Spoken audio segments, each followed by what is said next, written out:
Last week, we saw Missoula's COVID numbers climb, and it feels like Montana is finally catching up to where the rest of the country was just months ago.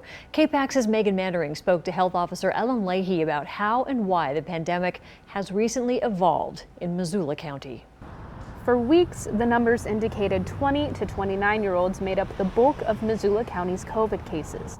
Now, this age group is transmitting the disease to others, in particular, folks 70 and up. We are seeing cases in our long-term care facilities in the county, and that is very worrisome. Leahy attributes the uptick in spread to a couple of factors. Clusters are popping up in social settings, extracurricular activities and events, and COVID fatigue certainly isn't helping. Where we're spreading it amongst ourselves is to our families and our friends and our coworkers. That's where we relax. We think, oh, we know this person, take our mask off, sit down close, have a chat, get together.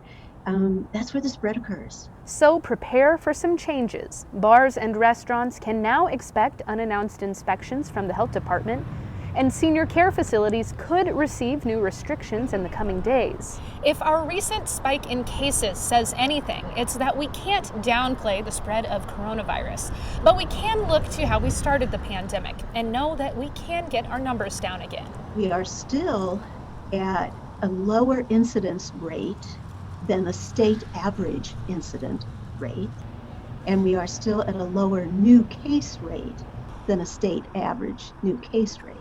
So relatively speaking, we still have and are taking the opportunity to keep pushing back down. In Missoula, Megan Mannering, MTN News. Missoula's recent uptick in cases has already forced some businesses to pivot. Earlier today, Imagination Brewery, a very popular spot in Missoula, announced it would be moving to takeout and deliveries only through the winter.